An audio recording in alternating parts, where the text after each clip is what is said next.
Hi friends, welcome to RS educations. Guys, ఈ రోజు మనం వచ్చేసరికి వార్తలు నిలిచినటువంటి అంతర్జాతీయ, జాతీయ మరియు రాష్ట్రీయ అంశాల గురించి అండ్ వార్తలు నిలిచినటువంటి వ్యక్తులు మరియు క్రీడా సంబంధిత అంశాల గురించి ఈ రోజు ఈ వీడియోలో మనం డిస్కస్ చేయబోతున్నాం. సో మెయిన్గా కాన్సెప్ట్లోకి వచ్చేద్దాం. ఈ రోజు మనం 2 ఆగస్ట్ 2021కు సంబంధించినటువంటి కరెంట్ అఫైర్స్ గురించి డిస్కస్ చేయబోతున్నాం. So let start. ఈ రోజు మనకి మెయిన్గా తీసుకుంటే ఈ యొక్క కరెంట్ అఫైర్స్లో ఫస్ట్ టాపిక్ వచ్చేసరికి ఏంటి అంటే, సో చూడండి, మనకి ఇటీవల కాలంలో కూడా ఒక ఇంపార్టెంట్ టాపిక్ అని చెప్పాం. సో రాజస్థాన్ రాష్ట్రానికి సంబంధించినటువంటి ఒక మెయిన్ థింగ్ ఈ రోజు మనకి వార్తలో నిలిచింది. ఏంటి అంటే మనకి అశోక్ గెహ్లాట్ గారు. సో ప్రస్తుతం మనకి ఆ యొక్క రాష్ట్ర ముఖ్యమంత్రిగా విధులు నిర్వహిస్తున్నటువంటి వారు ఎవరు అంటే అశోక్ గెహ్లాట్ గారు, రాజస్థాన్ ముఖ్యమంత్రి గారు అయినటువంటి అశోక్ గెహ్లాట్ గారు. సో మెయిన్గా చూడండి, ఈ యొక్క రాజస్థాన్ రాష్ట్రానికి సంబంధించినటువంటి ఒక అంశం మనకి ఈ రోజున ముఖ్యమైనటువంటి అంశంగా నిలిచింది. సో ఒక కోట మనకి ఈ రోజున వార్తలో నిలవడం అయితే జరిగింది. సో ఏంటి మనకి ఆ యొక్క కోట అంటే అనాగరహ్ అని చెప్పే ఒక కోట మనకి వార్తలు నిలిచింది. సో ఒక వివాదాస్పదమైనటువంటి ఒక అంశంతో ఈ యొక్క అనాగరహ్ అని చెప్పే ఒక కోట మనకి ఒక పోర్ట్ అనేది మనకి వార్తలు నిలవడం అయితే జరిగింది. సో ఏంటి మనకి ఇది ఎక్కడ ఉంది అంటే జైపూర్లో. సో రాజస్థాన్లో ఉన్నటువంటి జైపూర్ అనేటువంటి ఒక ప్రాంతంలో ఉన్నటువంటి ఒక అనాగరహ్ అని చెప్పే ఒక కోట సో ఈ రోజున మనకి వార్తలు నిలిచింది. సో చూడండి, ఈ యొక్క కోట యొక్క ప్రత్యేకత ఏంటి అంటే పురాతన కాలంలో నియమించబడినటువంటిది పురాతన కాలంలో నిర్మించబడినటువంటి ఒక కోటగా మనం దీనికి చెప్పుకోవచ్చు. సో దీనికి సంబంధించి చూస్తే రెండు తెగల మధ్య మనకి ఒక గొడవ యొక్క వివాదాస్పదమైనది చోటు చేసుకోవడం అయితే జరిగింది. సో ఏంటి అంటే మనకి ఆ యొక్క తెగ వచ్చేసరికి మీనా తెగ. చూడండి, ఇటీవల కాలంలో కూడా వివిధ రకమైన తెగలు మనకి తరచూ వార్తలు నిలుస్తున్నాయి. సో మనకి ట్రైబల్స్కి సంబంధించినటువంటి అంశాలు కనుక ఏదైనా సరే వార్తలు నిలిస్తే ఆయా అంశాల పట్ల ప్రత్యేకమైనటువంటి శ్రద్ధ వహించండి. సో ఈ రోజున తీసుకుంటే మనకి ఒక మీనా తెగ. సో మీనా తెగకు సంబంధించి ఒక అంశం మనకి వార్తలు వచ్చింది. సో ఏంటి అంటే ఈ యొక్క మీనా తెగ వారు, సో వీరికి సంబంధించి యొక్క మీనా తెగ అనేది యొక్క కోట అనాగరహ్ అని చెప్పి ఈ యొక్క కోటని వారి యొక్క పూర్వీకులు నిర్మించారు అని చెప్పి వీరు రావడం అయితే జరిగింది. సో దీన్ని ఎవరు నిర్మించారంటే వారి యొక్క పూర్వీకుడైనటువంటి వారు నిర్మించడంతో సో దానికి సంబంధించినటువంటి ఆ యొక్క జెండా అనేది ఎగరవేసేటువంటి అధికారం ఈ యొక్క తెగకి ఉంది అని చెప్పి వీరు వెలువరించడం అయితే జరిగింది. సో అందువలన ఈ యొక్క మీనా తెగ వారు దానిపై తన యొక్క జెండాను వినాభం అని చెప్పి చెప్తాం. సో వివాదం. సో ఈ యొక్క వివాదానికి సంబంధించి చూస్తే వారి యొక్క జెండాను ఎగురవేయాలి అని చెప్పి యొక్క మీనా తెగవారు. అండ్ అదే విధంగా తీసుకుంటే మనకి యొక్క హిందూ అని చెప్పి చెప్పవచ్చు. సో వీరు వచ్చేసరికి మేము దీనిని ఎగరవేస్తాము అని చెప్పి, సో మా యొక్క తెగ మాత్రమే ఎగరవేయాలి అని చెప్పి వీరు కాషాయపు రంగు జెండాను ఎగరవేయాలని, అండ్ మీనా తెగ వారు వచ్చేసరికి వైట్ అంటే యొక్క తెలుపు రంగు జెండాను ఎగరవేయాలని చెప్పి సో ఈ యొక్క రెండు అంశాలు అనేది వివాదాస్పదంగా మార్చబడ్డాయి. సో రాజస్థాన్ రాష్ట్రంలో యొక్క జైపూర్ ప్రాంతంలో ఉన్నటువంటి యొక్క అనాగరహ్ కోట యొక్క ఆ యొక్క సృష్టి ఆ యొక్క నిర్మాణం అనేది మా యొక్క పూర్వీకులు చేశారు అని చెప్పే ఉద్దేశంతో వారి యొక్క జెండాను ఎగరవేశారు. సో వారి జెండాను ఎగరవేసిన తరువాత వీరు వచ్చేసరికి యొక్క ఆ జెండాను తీసివేసి వీరి యొక్క కాషాయపు రంగు జెండాను ఎగరవేయడంతో అక్కడ కొన్ని వివాదాస్పదాలన్నీ చోటు చేసుకోవడం అయితే జరిగింది. అండ్ దీనికి సంబంధించి వివిధ రకమైన పలువురు కూడా ఇన్వాల్వ్ అవ్వడం అయితే జరిగింది. సో ఈ విధంగా ఈ యొక్క తెగకు సంబంధించి ఈ యొక్క అనాగరహ కోట అనేది మనకి ఒక వివాదాస్పదమైనటువంటి కోటగా ఈ రోజున వార్తలు నిలిచింది. సో చూడండి, ముఖ్యంగా చరిత్రకు సంబంధించి ఏదైనా సరే ఒక అంశం కనుక వార్తలో నిలిస్తే ఆయా అంశాల పట్ల ప్రత్యేకమైనటువంటి శ్రద్ధ వహించండి. అండ్ ముఖ్యంగా తీసుకుంటే దీనికి సంబంధించి మనకి యొక్క ఎంపీ గారు అనేటువంటి ఇతను మనకి జూలై 31వ తారీఖున తెల్ల జెండాను ఎగరవేశారు. అంటే ఈ యొక్క మీనా తెగకు సంబంధించినటువంటి వీరు 31వ తారీఖున తెల్ల జెండా ఎగరవేశారు. అండ్ జూలై 31వ తారీఖున ఈ యొక్క పైగా ఎగరవేశారు కాబట్టి తెల్ల జెండాను, అండ్ వారు దీనిని తీసివేసి ఆ యొక్క కాషాయపు రంగు జెండాను ఎగరవేశారు. సో ఈ యొక్క అంశం చూసివేస్తే మనకి మెయిన్గా తీసుకుంటే దాన్ని తీసివేసి దీన్ని ఎగరవేయడం ద్వారా అండ్ వీరికి సంబంధించి యొక్క గొడవలు అయితే రేకెత్తించడం జరిగింది. ఒక వివాదాస్పదమైనటువంటి అంశంగా తీసుకున్నాం. అండ్ నెక్స్ట్ వచ్చేసరికి 18th సెంచరీకి సంబంధించి యొక్క జైపూర్ నిర్మాత అయినటువంటి వీరు జైష్వాన్ 2. సో చూడండి, చాలా ఇంపార్టెంట్ చరిత్రకు సంబంధించినటువంటి బిట్స్ కనుక వార్తలో నిలిస్తే సో జైష్వాన్ 2 మనం యొక్క హిస్టరీకి సంబంధించి చూసామండి. వివిధ రకాలైన రాజులకు సంబంధించి సో ఆ విధంగా తీసుకుంటే వారు దీనిని నిర్మించారు. సో అది వారికి సంబంధించి చూస్తే వారి యొక్క మీనా తెగకు చెందిన వారు కనుక సో వారి జెండాను ఎగరవేయాలి అని చెప్పి సో ఆ యొక్క కాలంలో పూర్వీకులు నిర్మించారు అని చెప్పి ఇప్పటి కాలంలో ఉన్నటువంటి వీరు దాన్ని ఎగరవేశారు. సో దానికి వీరు వ్యతిరేకకరంగా దాన్ని తీసి పారవేసి మనకి మెయిన్గా తీసుకుంటే ఈ యొక్క కాషాయపు రంగు జెండాను ఎగరవేయడంతో ఒక వివాదాస్పదమైనటువంటి ఒక అంశంగా ఒక పోర్టుగా మనకి దీన్ని ఏర్పడడం అయితే జరిగింది.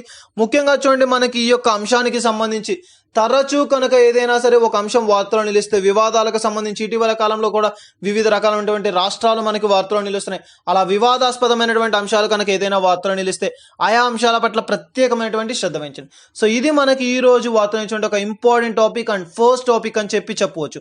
అండ్ నెక్స్ట్ వచ్చేసరికి ఈ రోజు వార్తలో నిలిచిన మరొక ఇంపార్టెంట్ టాపిక్ ఏది అంటే అంతర్జాతీయ రైలు.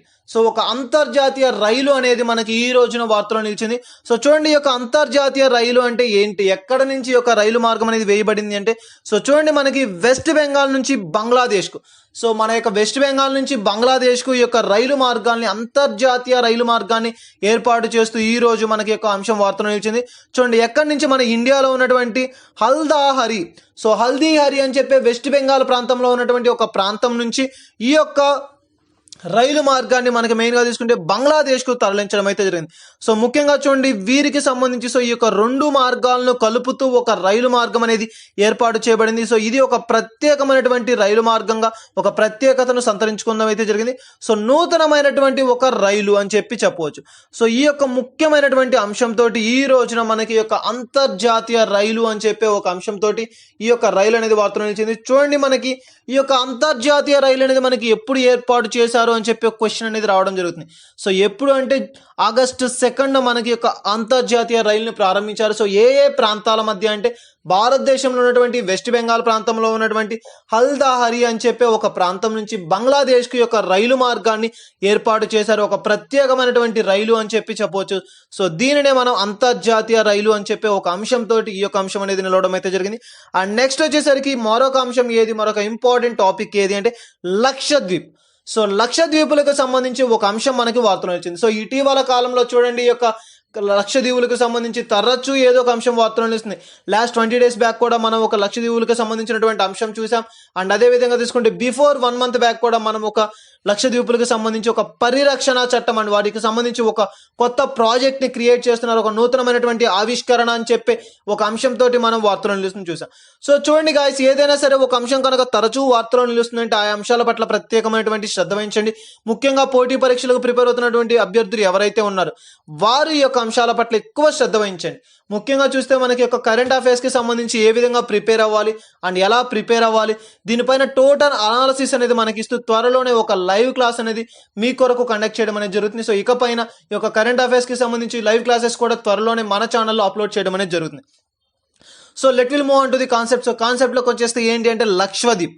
సో లక్షద్వీపులు మనకి ఎందుకు ఈ రోజు వార్తలు నిలవడం అయితే జరిగింది అంటే, సో చూడండి మనకి యొక్క లక్షద్వీపులకు సంబంధించి ఇటీవల కాలంలో ఎప్పుడూ లేని విధంగా సముద్రపు మార్గం, సో సముద్రము మధ్యలో మనకి ఒక హోమ్స్ ని నిర్మించేటువంటి ఒక వినూత్నమైనటువంటి కార్యక్రమం ఇప్పటి వరకు కూడా లేదు. సో అటువంటి ఒక అంశంతో ఈ రోజున యొక్క లక్షద్వీప్ అనేది ఒక ప్రత్యేకమైనటువంటి అంశంతో వార్తలు నిలవడం అయితే జరిగింది. సో ఇండియా చైనా ఎస్టాబ్లిష్ చేస్తున్నటువంటి hot line, so hot line in Sikkim sector అని చెప్పే ఒక అంశం. అండ్ అదే విధంగా తీసుకుంటే మనకి ఈ యొక్క అంశం అనేది ముఖ్యంగా చూడండి యొక్క లక్షద్వీపులకు సంబంధించి సో త్వరలోనే ఈ యొక్క అంశంతో మనకి ఈ యొక్క ప్రాజెక్ట్ ని డెవలప్ చేయనున్నాము అని చెప్పే ఒక ముఖ్యమైనటువంటి న్యూస్ అయితే మనకి ఈ యొక్క లక్షద్వీపులకు సంబంధించి రావడం అయితే జరిగింది. సో ఇది మనకి యొక్క లక్షద్వీపులకు సంబంధించినటువంటి ఒక ఇంపార్టెంట్ టాపిక్. అండ్ నెక్స్ట్ వచ్చేసరికి ఈ రోజు వార్తలు మరొక టాపిక్ ఏంటి అంటే అండి మోటుపల్లి తమిళ శాసనం. సో చరిత్ర అండి, చూడండి మనకి ఈ రోజు వచ్చేసరికి 2 అనేది మనకి 2 అంశాల యొక్క హిస్టరీకి సంబంధించి రావడం అయితే జరిగింది. సో ఈ రోజున మరొక అంశం రేకెత్తించింది. సో ఏంటి అంటే మోటుపల్లి తమిళ శాసనం అని చెప్తాం. గుర్తుపెట్టుకోండి మనకి యొక్క శాసనాలు, సో మొట్టమొదటిగా శాసనాలు వేయించినటువంటి రాజు ఆర్ చక్రవర్తి ఎవరు అంటే అశోకుడు. చాలా చాలా ఇంపార్టెంట్ అండి. హిస్టరీ పరంగా తీసుకుంటే మనకి యొక్క మొట్టమొదటి శాసనం వేయించినటువంటి రాజు ఎవరు అంటే అశోక రాజు అని చెప్పవచ్చు. సో అశోక చక్రవర్తి అని చెప్పవచ్చు. సో వారు మనకి శాసనాలు వేయించినటువంటి మొట్టమొదటి చక్రవర్తి. సో చూడండి మనకి మోటుపల్లి తమిళ శాసనం. సో ఈ యొక్క మోటుపల్లి తమిళ శాసనాన్ని ఈ రోజున మనకి మెయిన్ గా తీసుకుంటే ఎవరు అంటే వీరు ఒక శాసనాలు అనేది మనకి ఇక ఆంధ్రప్రదేశ్ రాష్ట్రంలో ఉన్నటువంటి ప్రకాశం జిల్లాకు సంబంధించినటువంటి ఒక ప్రాంతంలో దీనిని గుర్తించడం అయితే జరిగింది. సో ఈ యొక్క మోటుపల్లి తమిళ శాసనం అనేది మనకి యొక్క చీరాల ప్రాంతం అని చెప్తాం. సో మనకి ముఖ్యంగా చూడండి యొక్క చినగంజం. సో చినగంజం ప్రాంతంలో ఉన్నటువంటి ఈ యొక్క ప్రకాశం జిల్లాలో ఉన్నటువంటి చినగంజం ప్రాంతంలో ఈ యొక్క మోటుపల్లి తమిళ శాసనాన్ని గుర్తించారు. సో చూడండి, మనకి రుద్రమదేవుడు అని చెప్తాం. హిస్టరీలో అత్యంత ఇంపార్టెంట్ పర్సన్ మనకి యొక్క రుద్రమదేవుడు గారు. సో వారు వేయించినటువంటి ఒక శాసనమే ఈ యొక్క మోటుపల్లి తమిళ శాసనం. సో ఈ యొక్క మోటుపల్లి తమిళ శాసనం అనేది ఈ రోజున మనకి ప్రతాపరుద్రుడు, సో ఎవరు వేయించారంటే ప్రతాపరుద్రుడి కాలంలో ఉన్నటువంటి వారు ఈ యొక్క మోటుపల్లి తమిళ శాసనాన్ని వేయించారని చెప్పవచ్చు. సో మెయిన్ గా తీసుకుంటే ఎక్కడ అంటే హనుమకొండ, గణపవరం, త్రిపురాంతం అండ్ ద్రాక్షారసం శాసనాలు. సో ముఖ్యంగా చూడండి, ఈ యొక్క ప్రతాపరుద్రుడు వేయించినటువంటి శాసనాలు ఏవి అంటే మనకి యొక్క ముఖ్యంగా చూడండి హనుమకొండ, గరికపాలెం అండ్ అదేవిధంగా తీసుకుంటే ద్రాక్షారామం. సో ఇటువంటి శాసనాలను వేయించినటువంటి రాజు ఎవరు అంటే ప్రతాపరుద్రుడు. సో ప్రతాపరుద్రుని కాలంలో వేయించినటువంటి యొక్క తమిళ శాసనం, సో మోటుపల్లి తమిళ శాసనం అనేది ఈ రోజున మనకి ఈ యొక్క చినగంజం ప్రాంతంలో వెలికి తీయడం అయితే జరిగింది. సో దీనికి సంబంధించి ఆంధ్రప్రదేశ్ రాష్ట్రంలో ఉన్నటువంటి ప్రకాశం జిల్లాలో మనకి యొక్క మోటుపల్లి తమిళ శాసనాన్ని వేయించారు. సో చూడండి, మనకి వీటిని వెలికి తీసేటువంటి సంస్థ ఏది, చాలా చాలా ఇంపార్టెంట్. ఏదైనా సరే మనకి యొక్క వీటిని బయటికి తీసేటువంటి ఒక సంస్థ ఏది అంటే ముఖ్యంగా చూడండి మనకి చాలా ఇంపార్టెంట్ అండి. శాసనాలను గుర్తించినటువంటి మొట్టమొదటి రాజు ఎవరు, శాసనాలు వేయించినటువంటి మొట్టమొదటి రాజు ఎవరు అంటే అశోక చక్రవర్తి. అండ్ అదేవిధంగా ఒక పర్టికులర్ గా మనకి యొక్క శాసనాలకు సంబంధించి ఏ యొక్క రాజు కాలంలో యొక్క శాసనం వేయించబడింది అని చెప్పినా సరే అటువంటి అంశాల పట్ల ప్రత్యేకంగా చూడండి. ఎందుకంటే హిస్టరీ పరంగా తీసుకుంటే మనకి చాలా ఇంపార్టెంట్ క్వశ్చన్స్ అనేది రావడానికి పాసిబిలిటీ ఉంది. సో ఈ యొక్క మోటుపల్లి తమిళ శాసనాన్ని మనకి వేయించినటువంటి రాజు ఎవరు అంటే ప్రతాపరుద్రుడు. సో ప్రతాపరుద్రుడు అని చెప్పొచ్చు. సో దీనిని వెలికి తీసినటువంటి సంస్థ ఏది, ఇండియన్ ఆర్కియాలజీ డిపార్ట్మెంట్. సో పురావస్తు శాఖ, మోస్ట్ ఇంపార్టెంట్ బిట్ అండి, పురావస్తు శాఖ. సో ఈ పురాతన వస్తువులను కావచ్చు, పురాతనమైనటువంటి శాసనాలు కావచ్చు, తాళపత్ర గ్రంథాలు కావచ్చు, వివిధ రకాలైన అంశాలు కావచ్చు, ఒక నూతనమైనటువంటి కార్యక్రమాలు వెలికి తీసేటువంటి ఒక సంస్థ ఏది అంటే పురావస్తు శాఖ. సో ఇటీవల కాలంలో కూడా ఈ యొక్క పురావస్తు శాఖకు సంబంధించి వివిధ రకాలైన కార్యక్రమాలు, వివిధ రకాలైన అంశాలు తరచూ కూడా వార్తలు నిలుస్తున్నాయి. సో పురావస్తు శాఖ ఈ యొక్క మోటుపల్లి తమిళ శాసనాన్ని ఈ రోజున మనకి గుర్తించి వార్తలు నిలవడం అయితే జరిగింది. సో ముఖ్యంగా తీసుకుంటే దీన్ని రచించినటువంటి రాజు చక్రవర్తి ఎవరు అంటే ప్రతాపరుద్రుడు. దీన్ని ఎక్కడ గుర్తించారంటే ఆంధ్రప్రదేశ్ రాష్ట్రంలో ఉన్నటువంటి ప్రకాశం జిల్లాలో ఉన్నటువంటి చినగంజం ప్రాంతంలో గుర్తించబడినటువంటి ఒక శాసనం ఏది అంటే మోటుపల్లి తమిళ శాసనం అని చెప్పొచ్చు. సో ప్రతాపరుద్రుని కాలంలో వేయబడినటువంటి ఒక శాసనం. సో ఇది మనకి ఈ యొక్క శాసనాలకు సంబంధించి. అండ్ నెక్స్ట్ వచ్చేసరికి మరొక ఇంపార్టెంట్ టాపిక్ ఏంటి అంటే ఈ రోజు వార్తల నుంచి మరొక అంశం ఏది అంటే ఇస్రో. సో ఈ యొక్క ఇస్రోకి సంబంధించి మనకి ఈ రోజున ఒక ఒప్పందం కుదిరింది. సో చూడండి, అత్యంత ఇంపార్టెంట్ అండి. మనకి యొక్క డిఆర్డిఓ కావచ్చు, ఇస్రో కావచ్చు, వీటి యొక్క ప్రధాన కార్యాలయాలు కావచ్చు, ఈ యొక్క ముఖ్యంగా చూడండి ఈ యొక్క ఇంటర్నేషనల్ కి సంబంధించినటువంటి అంశాలు కనుక తరచూ వార్తలు నిలిస్తే ఆయా అంశాల పట్ల ప్రత్యేకమైనటువంటి శ్రద్ధ వహించండి. ఇస్రో అనేది మనకి నూతనమైనటువంటి ఆవిష్కరణలు చేయడంలో కావచ్చు, నూతనమైనటువంటి కార్యక్రమాలు తలపెట్టడంలో కావచ్చు, అండ్ వివిధ రకాలైన కార్యక్రమాలు అత్యున్నతమైనటువంటి ఒక సంస్థగా ఈ యొక్క ఇస్రోని మనం చెప్పుకోవచ్చు. సో ఈ యొక్క ఇస్రో తర్వాత అండ్ మెయిన్ గా తీసుకుంటే డిఆర్డిఓ. సో ఈ రెండు సంస్థలు కూడా ఇటీవల కాలంలో తరచూ వార్తలు నిలుస్తున్నాయి. వివిధ రకాలైన కార్యక్రమాలతోటి, వివిధ రకాలైన అంశాలతోటి తరచూ వార్తలు ఇస్తున్నటువంటి సంస్థల్లో యొక్క ఇస్రో అండ్ డిఆర్డిఓ కూడా చాలా ఇంపార్టెంట్. సో ఈ రోజున యొక్క ఇస్రోకి సంబంధించినటువంటి ఒక ఒప్పందం వార్తలు వచ్చింది. సో ఏంటి యొక్క ఒప్పందం? సో ఇజ్రాయెల్ కి సంబంధించి space centre, so Israel space centre and Europe space centre, ఈ మూడు ఏజెన్సీస్ కలిపి మనకి ఇస్రోతో ఒక ఒప్పందాన్ని కుదుర్చుకోవడం అయితే జరిగింది. సో ఆ యొక్క ముఖ్యమైనటువంటి ఒప్పందం ఏంటి, లోవా ఆర్బిటాల్. సో లో ఎర్త్ ఆర్బిటాల్ కి సంబంధించినటువంటి ఒక రూపకల్పనలో ఈ మూడు సంస్థల ఒప్పందం అనేది మనకి ఈ రోజున వార్తలు వచ్చింది. చాలా చాలా ఇంపార్టెంట్ అండి. 3 days బ్యాక్ కూడా మనం యొక్క లో ఆర్బిటాల్ కి సంబంధించినటువంటి ఒక అంశం గురించి డిస్కస్ చేసాం. సో ఈ రోజున మరొకసారి మనకి ఈ యొక్క అంశం అనేది వార్తలు వచ్చింది. సో చూడండి గైస్, ఏదైనా సరే తరచూ వార్తలో నిలుస్తుంది అంటే ముఖ్యంగా సంస్థలకు సంబంధించి కావచ్చు, చరిత్రకు సంబంధించినటువంటి ఆధారాలు కావచ్చు, లేదంటే పురావస్తు శాఖలకు సంబంధించినటువంటి ఆధారాలు కావచ్చు, లేదా వివిధ రకమైనటువంటి యొక్క యుఎన్ఓకి సంబంధించినటువంటి అంశాలు కావచ్చు, తరచూ కూడా మనకి ఇటీవల 10 days బ్యాక్ నుంచి లాస్ట్ 1 month బ్యాక్ నుంచి కూడా అండి. సో లాస్ట్ 1 month బ్యాక్ నుంచి కూడా మనకి తరచూ వివిధ రకమైన కార్యక్రమాలు వార్తలు నిలుస్తున్నాయి. సో అటువంటి అంశాలు వచ్చినప్పుడు ఆ అంశాల పట్ల ప్రత్యేకమైనటువంటి శ్రద్ధ వహించండి. సో ఇది మనకి యొక్క ఇస్రోకి సంబంధించి ఈ రోజున ఒక ఒప్పందం అనేది కుదరడం అయితే జరిగింది. సో మెయిన్ గా తీసుకుంటే దీన్ని ప్రారంభించింది ఎక్కడ అంటే EZUPI అని చెప్పే ఒక ప్రాంతంలో దీన్ని ప్రారంభించడం అయితే జరిగింది. దీన్నే మనకి మెయిన్ గా తీసుకుంటే ఒక ఇంపార్టెంట్ కంపెనీకి దీన్ని అప్పగించడం అయితే జరిగింది. ఎవరు రూపకల్పన చేశారు అంటే మనకి విదేశీ అని చెప్పి చెప్పవచ్చు. సో మెయిన్గా తీసుకుంటే ఈ విధంగా ఈ యొక్క 3 సంస్థలు, ఇజ్రాయెల్ అండ్ యూరోప్ అండ్ అదే విధంగా తీసుకుంటే ఈ యొక్క ఇండియా, సో ఈ 3 సంస్థలు కలిసి ఏర్పాటు చేసినటువంటి ఒక ముఖ్యమైనటువంటిది ఈ యొక్క ఒప్పందం, ఇస్రో ఒప్పందం. సో ఇటీవల కాలంలో ఈ యొక్క ఇస్రోకి సంబంధించినటువంటి అంశాలు అనేది కూడా మనకి పీడిఎఫ్ ఫార్మేట్లో త్వరలోనే ప్రొవైడ్ చేయడం అనేది జరుగుతుంది. సో ఆ ప్రతి ఒక్క అంశం పట్ల ప్రత్యేకమైనటువంటి శ్రద్ధ వహించండి. సో ఇది మనకి ఈ రోజు వార్తలు వచ్చినటువంటి ఒక ఇస్రోకి సంబంధించినటువంటి ఒక ఒప్పందం. అండ్ నెక్స్ట్ వచ్చేసరికి ఈ రోజు ఇది మనకి యొక్క వార్తలను ఇచ్చినటువంటి అంతర్జాతీయ, జాతీయ మరియు రాష్ట్రీయ అంశాలకు సంబంధించి. అండ్ నెక్స్ట్ వచ్చేసరికి ఏంటి అంటే వార్తలు ఇచ్చినటువంటి వ్యక్తులు. సో వ్యక్తుల్లో first person and important person ఎవరు అంటే పివి సింధు గారు. సో చూడండి, పివి సింధు గారు మనం ఇప్పటి వరకు కూడా ప్రతిరోజు కూడా లాస్ట్ వన్ వీక్ బ్యాక్ నుంచి కూడా వీరి గురించి వింటున్నాం. సో చాలా ఇంపార్టెంట్ పర్సన్ మనకి ఒక ఒలింపిక్స్ కి సంబంధించి. సో ఇంటర్నేషనల్ ఒలింపిక్స్ లో ఒక నూతనమైనటువంటి అధ్యాయాన్ని సృష్టించినటువంటి వ్యక్తి, ఒక ఉమెన్ ఎవరు అంటే పివి సింధు గారు. సో పివి సింధు గారికి సంబంధించి మనకి మెయిన్ గా తీసుకుంటే ఇండియాలో ఒక నూతనమైనటువంటి ఒక ఆవిష్కరణ చూడండి, ఒక నూతనమైనటువంటి ఒక పథకాన్ని గెలుచుకొని ఒక చరిత్రను సృష్టించినటువంటి మహిళగా వీరు ప్రఖ్యాతి పొందారు. సో ఏంటి అంటే మనకి చూడండి, మనకి వీరికి సంబంధించి కాంక్ష పథకం విజేతగా మనకి వీరు వార్తలు నిలిచారు. 2016 మనకి ఒక ఒలింపిక్స్ లో సంబంధించి సిల్వర్ పథకాన్ని సాధించారు. అండ్ అదే విధంగా తీసుకుంటే 2021లో బ్రాంజ్ ను సాధించారు. సో ఒక నూతనమైనటువంటి ఒక చరిత్రను సృష్టించినటువంటి క్రీడాకారిణిగా వీరు గెలుపొందడం అయితే జరిగింది. సో మొదటి క్రీడాకారిణి అండ్ రెండవ క్రీడాకారిణిగా వచ్చినటువంటి ఒక వ్యక్తిగా మనకి వీరు ఈ రోజు వార్తలు ఇచ్చారు, పివి సింధు గారు. సో ఒక వినూత్నమైనటువంటి ప్రతిభను కనపరిచి మన భారతదేశానికి కాంక్ష పథకాన్ని తీసుకొచ్చినటువంటి ఒక మహిళ ఎవరు అంటే పివి సింధు గారు. సో వీరికి సంబంధించినటువంటి ఒక మొట్టమొదటి టాపిక్ మనకి ఈ రోజు వార్తలు నిలిచింది. అండ్ నెక్స్ట్ వచ్చేసరికి ఈ రోజు వార్తలు నిలిచింది మరొక పర్సన్ ఎవరు అంటే ఎమో మొకింగ్. సో ఎమో మొకింగ్ అని చెప్పే ఒక పర్సన్ మనకి ఈ రోజున యొక్క ఒలింపిక్, సో స్పోర్ట్స్ కి సంబంధించి ఒక క్రీడాకారుడిగా మనకి ఈ రోజున వార్తలు ఇచ్చారు. సో ఒక క్రీడాకారునిగా మనకి వీరు వార్తలు ఇచ్చారు. సో చూడండి, మనకి సో ముఖ్యమైనటువంటి అంశాలు స్పోర్ట్స్ కి సంబంధించి తరచూ వార్తలు నిలుస్తున్నాయండి, వివిధ రకమైన అంశాలు. సో ఎవరు అంటే ఎమో మోకింగ్ గారు. సో ఎమో మోకింగ్ గారు మనకి మెయిన్ గా తీసుకుంటే ఆస్ట్రేలియన్ స్విమ్మర్.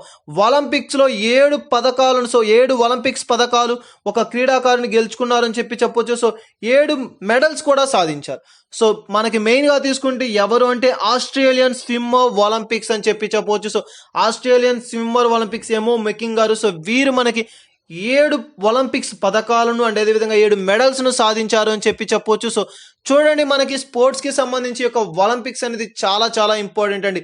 ఒలింపిక్స్ అనేది మనకి ప్రతిసారి కూడా జరుగుతున్నటువంటి ఒక అంశం.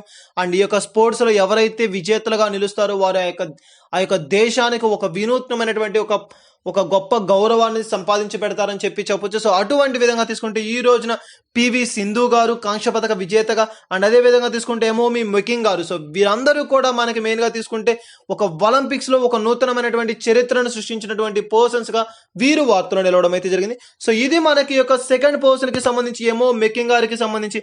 అండ్ నెక్స్ట్ వచ్చేసరికి సోనాలిస్ మిషన్. సో సోనాలిస్ మిషన్ 1993 ఐపీఎస్ క్యాడర్, చాలా చాలా ఇంపార్టెంట్ అండి. మెయిన్ గా తీసుకుంటే మొట్టమొదటి యొక్క ఐపీఎస్ ఆఫీసర్ అని చెప్పొచ్చు. సో వారికి సంబంధించినటువంటి ఒక అంశం మనకి ఈ రోజున వార్తలు వచ్చింది. సో జస్ట్ గుర్తుపెట్టుకోండి, మనకి సోనాలిస్ mission and 1993 IPS cadre officer and main గా తీసుకుంటే మొట్టమొదటి ఐపీఎస్ అధికారి అని చెప్పొచ్చు. సో ఆ విధమైనటువంటి ఒక నూతనమైనటువంటి అంశంతో వీరు ఈ రోజు వార్తలు నిలవడం అయితే జరిగింది. అండ్ నెక్స్ట్ వచ్చేసరికి ఈ రోజు వార్తలు ఇచ్చినటువంటి ఒక రాయబారి, ఒక ముఖ్యమైనటువంటి నియామక ప్రక్రియ ద్వారా నియమితులైనటువంటి ఒక పర్సన్ గురించి మనం డిస్కస్ చేయబోతున్నాం. సో ఎవరు అంటే దీపక్ గారు.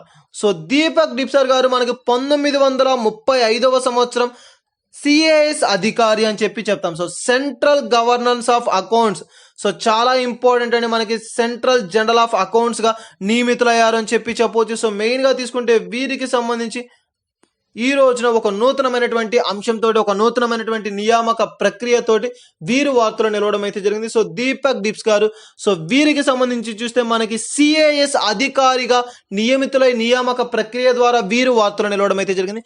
సో గాయస్, ముఖ్యంగా చూడండి, ఏదైనా సరే ఒక అంశం నియామక ప్రక్రియలకు సంబంధించి కావచ్చు, రాయబారులకు సంబంధించి కావచ్చు, లేదా వివిధ ప్రాంతాల నుంచి మనకి వివిధ రకమైనటువంటి, ముఖ్యంగా చూడండి, ఇక హైకోర్ట్స్కి కావచ్చు, సుప్రీం కోర్ట్స్కి కావచ్చు, జడ్జెస్ గురించి కావచ్చు, ఆ న్యాయమూర్తుల గురించి కావచ్చు, ఇటువంటి అంశాలు కనుక ఏదైనా సరే వార్తలు నిలిస్తే ఆయా అంశాల పట్ల ప్రత్యేకమైనటువంటి శ్రద్ధ వహించండి. సో ఇటువంటి ప్రతి అంశము కూడా మనకి ఈ యొక్క మెయిన్గా చూడండి, ఈ యొక్క కరెంట్ అఫైర్స్ పరంగా ఇంపార్టెంట్ టాపిక్స్గా తీసుకుంటాం. సో ఇది మనకి ఈ యొక్క ముఖ్యమైనటువంటి అంశాలకు సంబంధించి, సో ఇది మనకి ఈ రోజు వార్తలు ఇచ్చినటువంటి వ్యక్తులకు సంబంధించినటువంటి ఒక ఇంపార్టెంట్ థింగ్స్. సో గాయస్, ఇది మనకి ఈ రోజు వార్తనిచ్చినటువంటి అంతర్జాతీయ, జాతీయ మరియు రాష్ట్రీయ అంశాల గురించి అండ్ వార్తనిచ్చినటువంటి వ్యక్తులు మరియు క్రీడా సంబంధిత అంశాల గురించి. సో ఇది మనకి ఈ యొక్క వీడియోలో ముఖ్యమైనటువంటి అప్డేట్స్. అండ్ ఇవే కాకుండా మన ఛానల్లో మరెన్నో నోటిఫికేషన్కి సంబంధించినటువంటి అప్డేట్స్ కావచ్చు, జాబ్ ప్రొఫైల్స్ కావచ్చు, అండ్ అదేవిధంగా యాప్టిట్యూడ్ క్లాసెస్ని కూడా స్టార్ట్ చేయడం అయితే జరిగింది. సో ఎవరైతే ఇంట్రెస్టింగ్ క్యాండిడేట్స్ ఉన్నారో వారందరూ కూడా విజిట్ చేయండి.